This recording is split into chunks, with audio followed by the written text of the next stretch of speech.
Alright, we are live, ladies and germs. Saw a bit of a historic race today where Daniel Suarez finally, after 6 years of trying, gets his maiden Cup Series victory and makes some history in the process. Other than that, this race was fucking garbage. And I'm going to be getting into all that and why I thought this race was fucking garbage. Let's get into it. This is The Fuel.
What's happening, ladies and germs? This is the Packer Man, and welcome to tonight's edition of The Fuel, where tonight we're going to be talking about the absolute fucking bore fest that was the Toyota Mart 350.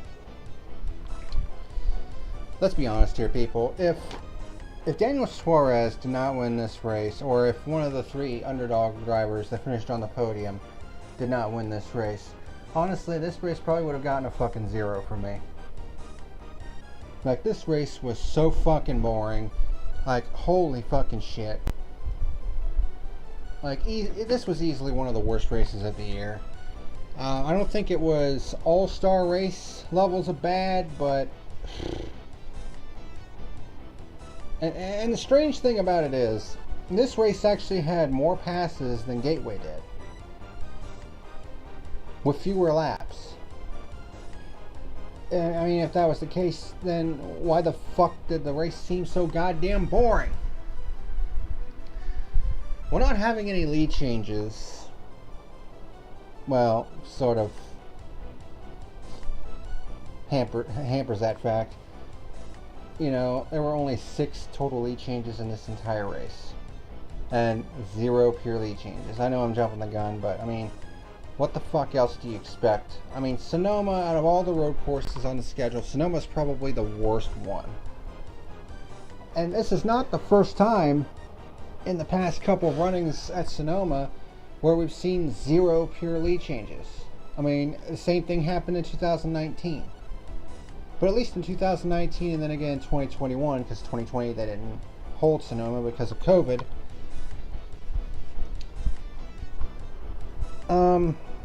At least those had interesting aspects about them, but this race, fucking boring as shit. I mean, it was only 350 kilometers long and it felt like 600. So yeah, Gateway was okay, but it wasn't really that great. And then we come into Sonoma. Pretty shitty way to kind of end this stretch run before the Cup Series goes into its lone week off of the season, and then it's 20 straight weeks of racing, 5 straight months of non-stop racing. But at least NBC takes over broadcasting duties when we hit the brakes at Nashville in a couple weeks. But yeah, just wanted to get that off my chest because really, this race fucking sucked, and that's really all you need to know. So this is probably not going to be a very long review whatsoever. So let's go ahead and get into the news of the week and get that done and over with. So as usual, we'll start with the ratings from the previous race, which was Gateway. They pulled 2.5 million viewers for the race at Gateway. Of course, it was on FS1. So, I mean, so when you consider it, I mean, 2.5 million, pretty alright number. And as expected, NASCAR approved a medical waiver for Chris Buescher. As you recall, Buescher had to sit out last week's race due to COVID-19. Yes, even now it's still lingering around. And the joke going around is, man, his number, he must have flipped 19 times at the Coke 600 because it caused him to get COVID-19 or some shit. So, you know, that was a tough break for Buescher, but he got a medical waiver and damn near won the race today. In a very rare, really good run by Chris Buescher in the 17 team. So that's good that he got a medical waiver, which means that he won't be considered ineligible for the playoff, because the rule is you have to attempt to run all of the races in a season. And if for some reason, you know, if you're medically unable to race in a race, like in this case, Chris Buescher had to sit out a race due to COVID, then NASCAR more than likely will approve a medical waiver. Steve Phelps says that the 2023 schedule should be out in March. There's actually a video of him talking about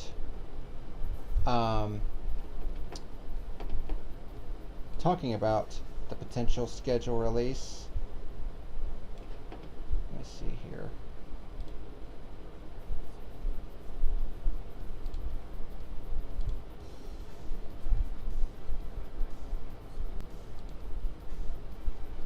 Okay, I'm double checking just to be sure that the audio capture is working. Audio output capture, speakers, high definition. Okay. So here's he was at a press conference in San Francisco a couple days ago, and actually, so I'm going to put the headphones on, and let's see what Mr. Steve Phelps says.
So he does say that a street course race could be in the Cup Series future. When that might be, who knows?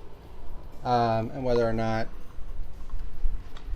one of the other road courses will be taken off the schedule remains to be seen as well. And of course, he says that short tracks have been a little difficult. But I mean, I'm pretty sure he would like to add a few. They would like to have a few more short tracks on the schedule. Obviously, they've been trying to renovate the Nashville Fairgrounds, and obviously North Wilkesboro has been a huge talking point with fans. So, you know, we'll have to wait and see what the 2023 schedule brings, because it'll definitely be interesting to see what happens.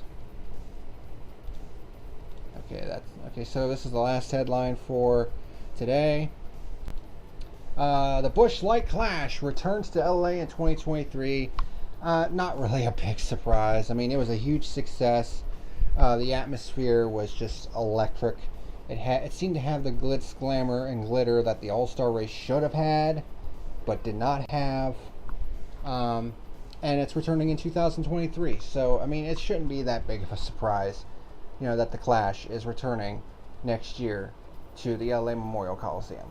I mean, it was obviously a huge hit, and I mean, it's not a surprise. And I thought it was a fun race, a fun event. And Kyle, who runs the Wreckfest League that I participate in, I mean, he and his son went to that race, and they said it was an absolute blast. A little quarter mile bull ring, being right there on the action. I mean, they said it was a lot of fun. So it's not really that big of a surprise that NASCAR is returning to the LA Memorial Coliseum next year with the Clash. I mean, it was obviously a risk, but it was a huge success. And obviously, they want to try to rekindle that magic next year as well. So they're bringing it back for 2023. Well, with that all that out of the way, let's go ahead and get into the race review itself and get this done and over with. Like I said, probably going to be a short night tonight as far as the review is concerned, because not a whole hell of a lot happened in this race. Alright, so Toyota Save Mart 350, 142nd episode of the field. Title of the episode, Viva Pinata. And no, I'm not referencing the video game that was on the 360. Anyways, obviously it's a reference to Daniel Suarez and his victory today. But let's go ahead and get into the review. Like I said, not a whole lot of shit happened in this race. There were several cars that had to go to the rear of the field. Christopher Bell with a steering rack change. AJ Allmendinger had to work on the exhaust. Eric Jones with a steering rack change. And Cody Ware had multiple tech failures. In fact, they had 4 tech failures, which results in an L1 penalty. So it'll be interesting to see what penalty comes for the 51, whether it be points or whatever the case may be. But they received an L1 penalty, so obviously there's going to be further penalties than what they got. He also had to do a pass-through under green. So stage number 1, 25 laps. The stages broke down like this. Stage 1, 25 laps. Stage 2, 30 laps. Stage 3, 55 laps. They decided to go back to the old layout, which is using the short chute instead of using the carousel. They figured, well, if we go back to the short chute, it'll make the racing, a little bit better. Nah, it didn't. Kyle Larson starts from the pole. It was his 5th consecutive pole at Sonoma. That's pretty insane. And early on, it looked like it was going to be Larson wins Law yet again at this track, but didn't turn out that way. Buescher gets by Custer for 4th in turn 7. Larson leads lap 1. Michael McDowell was 3rd on lap 3, and he pretty much stayed up front for the majority of the race. Hey, Coda. Just doing the Cup review here real quick. Not a whole hell of a lot happened, as you'll see. It was very overcast at Sonoma for most of the race, and a lot of people were, it was very unusual. And there was actually a few raindrops on the windshield, it seemed like, but it's like, well, they had rain tires there, but the thing is, it has to rain hard enough, even if there was rain, it has to rain hard enough to where the track gets damp enough to have to use the rain tires, and that was never a factor in this race. It was super overcast though, which was highly unusual. We had our first caution on lap 11 when Bubba Wallace blows a motor going up the hill. And that was it for his day after just 11 laps. Can't seem to buy or break it, it seems like. And even he said, yeah, maybe it's time. Maybe the week off came at the right time, because we just aren't getting any luck right now. Several drivers coming for service. Larson leads on the restart. Eric Jones spins in turn 2 after getting loose. He didn't get hit, he got loose. Buescher starts closing in on Elliott for 2nd. Buescher had a really good car in this race. Chastain gets by Suarez for 6th. Buescher gets by Elliott for 2nd in turn 7. Green flag pit stops begin with 3 laps to go on the stage, which, you know, is to be expected. Larson stays out to take the stage win instead of pitting. Basically, they tried to emulate what they did last year, but you're not emulating what you did last year. Last year was on the carousel. More opportunities to pass, I feel. Not in this case. And it would come back to bite him in the ass in the end. Hamlin locks the right front up in turn 7 and shoves Blaney aside. I mean, you know, I could make the claim that, you know, you just shoved Blaney aside for no reason. No, I mean, they showed it on the replay that he locked the right front up. Clearly, he was not meaning to hit Blaney in turn 7. So, you know, it is what it is. And Larson wins stage number 1. Those who hadn't pit yet come in under this stage break. Pretty boring first stage. So we come to stage number 2, which was 30 laps. Chase Elliott leads the start of stage 2. Buescher starts challenging Elliott for the race lead. Was not able to get by him. Suarez gets by Chastain for 3rd. Eric Jones spins in turn 7 but gets back going again. Chastain also spins in turn 7 1 lap later but gets back going as well. Hendrick Motorsports becomes the first team to lead 100,000 miles in the Cup Series, which is pretty impressive to say the least. Truex kicks off green flag stops on lap 52, again 3 laps before the end of the stage, and this is when the shit really starts to hit the fan for several drivers. Elliott pits from lead on lap 53 but has trouble with the left rear tire. There were actually several cars that had trouble with the left rear tire getting it tight, trying to get the lug tight on it. And all I gotta say is, NASCAR, you need to get your fucking equipment in order here, because it's like, I think there was, I know we'll get to that stat in a minute actually when we get to the thing, but yeah, I'll touch more on that here in a minute. There were 3 penalties on this set of pit stops. Elliott gets penalized for pitting out of the box because he backed up to get the tire tight, but apparently the whole car has to be back in the box, even though the tires were in the box. The front, the nose, was over the line, so that's considered pitting out of the box, which I think is fucking stupid. But, you know, whatever. Reddick gets nabbed for speeding, which at the end of the day didn't really matter because something broke on the car. It was actually a brake rotor, I think, that actually broke. It was something in the wheel that broke, and they had to spend a lengthy amount of time in the garage getting repairs. And here's another thing. Chris Buescher was penalized for a fuel can issue. They thought that the gas man tossed the fuel can back over the wall, which apparently is not allowed, which was why Buescher was initially given the penalty. He finished 3rd in the stage, but was initially, since he was under penalty, he was not going to be credited with that 3rd place finish. But apparently, I don't know if the 17 team appealed it or what the case was, but NASCAR actually reviewed the so-called penalty, and they actually rescinded the penalty. So Buescher got to keep his 3rd place finish from the stage. Cat, get out of the way. Come on, move. And Joey Logano wins stage 2. He actually finished 1st and 2nd in the first 2 stages. Even though I didn't have a very good finish overall, I did gain some more points, so there is that. At this point, I was like, man, this race sucks ass. Like, it sucks all kinds of ass. So we come to stage number 3, and I forgot to change the music over to Big Blue. My bad. Always forgetting something, but there we go. But stage 3, 55 laps, and it was a big old nothing burger.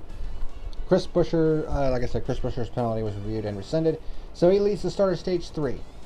Buescher locks it up going into 4A though, and Suarez is able to take the lead. McDowell moves up to 2nd. There were 3 wide into turn 11, 2 rows deep, so the restart was pretty crazy. Larson kind of boinks Chastain going into turn 7, which knocks him into Austin Dillon.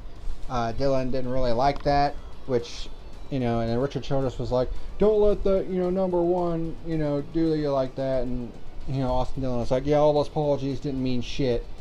Yeah, the cat always loves getting in the camera. All of them do. And I'm just sitting there kind of like, dude, shut the fuck up, okay? that was not Chastain's fault. He got bonked going into turn 7 by Larson. There's nothing he could do on that one. I swear, people are now looking for reasons to just, get mad at Chastain. And it's getting fucking stupid at this point. I mean, last week was understandable. This week, you're being a bit of a fucking bitch. That's what I got to say about that. Josh Bilicki goes around coming out of turn 10, which he actually spun around to avoid hitting Reddick, who also spun coming out of turn 10 because something broke on the car, like I mentioned earlier. And he eventually had to take it to the garage for repairs. Harvick gets by McDowell for second. I'm thinking, oh, Jesus. Is this really... And Suarez was leading at this point, too. And I'm like, is Harvick really going to take this one away from Suarez? Like, of all the people to win this race, fucking Harvick, like, no. Thankfully, that was not the case. But Buescher actually gets back by McDowell and Harvick for second. He had actually dropped back to fourth after the restart. But he actually gets back by McDowell and Harvick. Green flag pit stops begin with 36 laps to go with Hamlin and Kyle Busch. Bowman gets by Chastain for sixth. Harvick actually has problems on his pit stop. Suarez pits from the lead with 28 laps to go, which is a good thing. Because when you're in the middle of a long green flag run in the final stage and you're leading, the last thing you want is a caution coming out before you've pitted. Because if other drivers have already pitted, then you're going to pit, they're going to stay out, and you're going to be coming out behind all those cars. So it's always better to make your pit stop before you get burned by the caution. And that's exactly what Suarez did. Because the second and final caution came out on lap 83 when Larson loses the right front wheel in turn 2, which means a 4-race suspension for crew chief Cliff Daniels and the tire changer and Jackman. I'm just going to say right now, 4 races is too goddamn much. It's a fucking stupid penalty. I mean, I understand. Well, the penalty itself is not stupid, per se, because, I mean, there has to be some sort of punishment for the wheel coming off. But 4 races is just too fucking much. 2 races, I can understand. 4, you're pushing it. Of course, it would probably also help if NASCAR got their fucking equipment in order. And this is what I want to talk about. This is actually the 10th loose wheel that we've seen this season in the Cup Series. And let's not forget that NASCAR assigns all the pit guns and all the other shit to these teams. Yeah, and we remember the last time that they started issuing pit guns because they didn't want, the higher up teams having an advantage with faster pit guns, so they started issuing the pit guns themselves, and the pit guns were fucking trash. Y'all remember that back in 2018? Yeah. And it seems, I don't know if it seems like the pit guns are having problems again this year, but NASCAR, if that's the case, needs to get their fucking equipment in order. And that's all I got to say. So those who hadn't pit yet come in for service. Suarez obviously stays out because he made his pit stop, so he leads on the restart. Kyle Busch was fifth at this point because he also stayed out, but spins in turn 7, nearly taking Alex Bowman with him. Buescher starts challenging Suarez for the race lead. He was basically right on his bumper, but a lot of Sean Williamson third. What it do? I don't know. But Buescher challenges Suarez for the race lead, but was unable to get by him. Had a battle for 4th and 5th between Harvick, Cindric, and Blaney.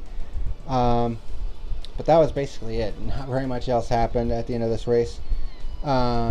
Suarez basically pulled away to about a 4 or 5 second lead.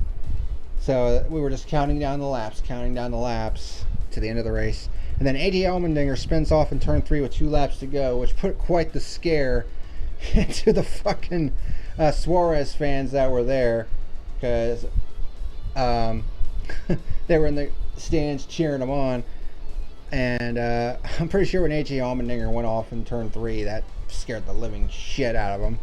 But thankfully Allmendinger got back going again, and Daniel Suarez makes history and becomes the first Mexican-born driver to win at NASCAR's highest level. It took him 6 goddamn years, 4 different race teams, but he finally gets the job done. He actually becomes the 5th different driver of foreign descent to win at NASCAR's highest level. The other four, Marcus Ambrose from Australia, Juan Pablo Montoya from Colombia, Earl Ross from Canada, and Mario Andretti from Italy.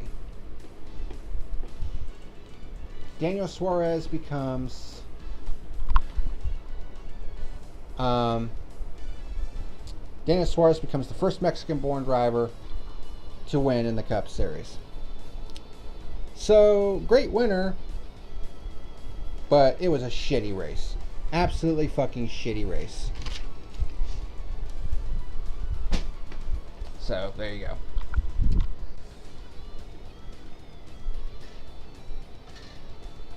So, let's see what his eyesight. There's a lot of different bugs and animals alive because I'm fresh out of the pen. Okay. So, let's go to the stats and awards for this race. And everything else, and we'll be done. And I forgot to... Jeez.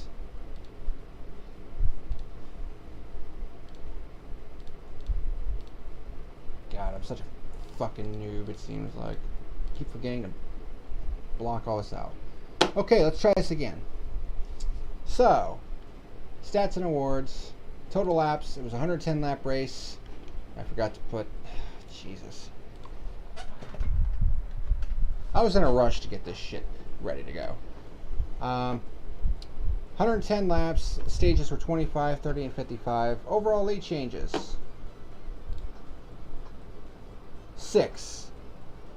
6 overall lead changes in this race.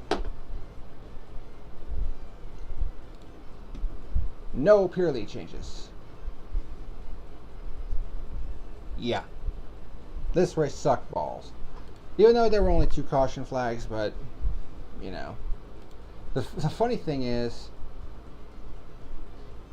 there were 2,235 green flag passes, 23.3 on average per lap, but it didn't feel like it. It did not feel like there were a lot of passes in this race.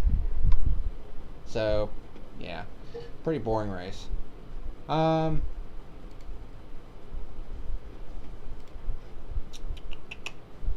Lap leader award goes to Daniel Suarez, who led 47 laps on the day. Star of the race.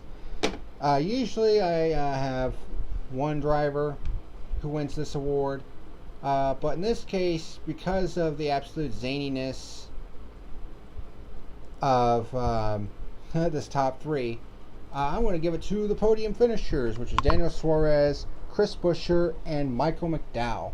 All 3 drivers put in stellar performances today and ended up with a rare podium for all 3. I mean, that's all you can really say. Reject of the race goes to Joe Gibbs Racing as a whole. Like, I don't know what the fuck went on with all 4 of their cars, but they were pretty much non-factors the entire race.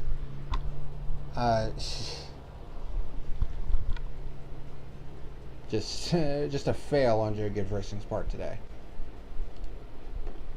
Alright, race results and point standings. Suarez with the win, led 47 laps. Chris Buescher finished 2nd. Michael McDowell 3rd. Podium finishers. Kevin Harvick in 4th. Austin Cindric with his best finish since his Daytona 500 win. Ryan Blaney, Ross Chastain, Chase Elliott, William Byron with his first top 10 since his Martinsville win. And Brad Keselowski with his first top 10 since the Daytona 500. Point standings. We're 16 races in, 10 to go to the playoff. Here's what the points look like. Chase Elliott continues to lead the way in the regular season standings. Ross Chastain has cut that down just a little wee bit to 16 points. Kyle Busch is 3rd, Ryan Blaney 4th, Joey Logano in 5th, and the rest of the top 10 is Martin Truex Jr., Kyle Larson, William Byron, Alex Bowman, and Christopher Bell. And then the rest of the top 20 in the battle for the playoff, you have Eric Almirola, Kevin Harvick, Chase Briscoe, Tyler Reddick, Austin Dillon, Eric Jones, Daniel Suarez, who got his first win, Austin Cindric, Kurt Busch, and Michael McDowell. NASCAR standings with F1 points, my little shits and giggles kind of deal. Truck Series was this week. Xfinity is off for a couple more weeks. Here's what the points look like if they were using F1 points in the trucks, and holy shit has it tightened up big time. Ben Rhodes leads with 194, but he has John Hunter Nemechek and Zane Smith right behind him, just 1 point back. That is tight. Chandler Smith is 4th with 168. Then you have Ty Majeski 5th with 142. Rest of the top 10, Christian Eckes, Stuart Friesen, Carson Hocevar, who actually suffered a broken right tibia in his right ankle in a crash at Gateway the previous week. So he had to have surgery to have a screw put in. And he actually received relief from Daniel Suarez, who ended up finishing 6th in the race. So Hocevar got some points for that. Kyle Busch ended up winning the truck race. He moves up to 9th in the truck points, and Grant Enfinger runs at the top 10. Then the rest of the top 20, Corey Heim, Ryan Preece, Parker Kligerman, Ross Chastain, Matt Crafton, Tanner Gray, Derek Kraus, Matt DiBenedetto, Johnny Sauter, and Tyler Ankrum. From the Cup side of things, Ross Chastain continues to lead the way. He has 229 points. Kyle Busch, the only other driver with 200 so far.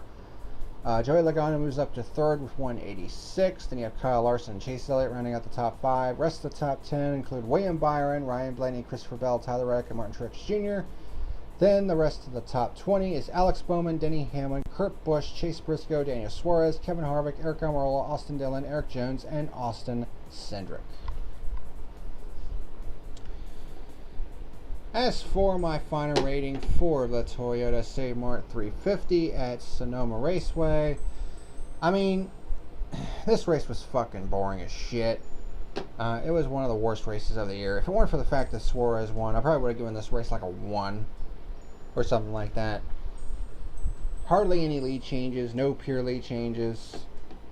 It was just not a good race at all. So the best I can give it is a 2. A 2 on the fuel gauge. That's the best I can give it. This race was fucking garbage.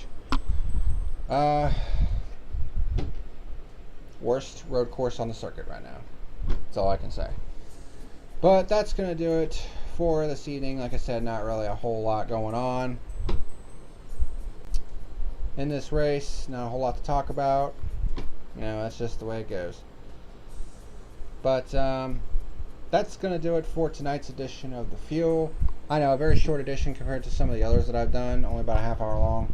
I know if I had some marathon reviews this year, but like I said, not really a whole hell of a lot going on this time around, so, you know, it is what it is.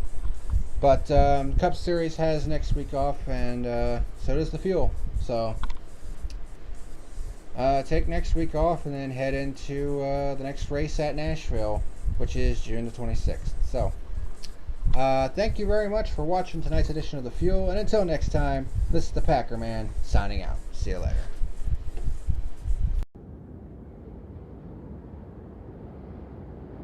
Thank you for watching tonight's video. Be sure to like and subscribe, you jackweeds.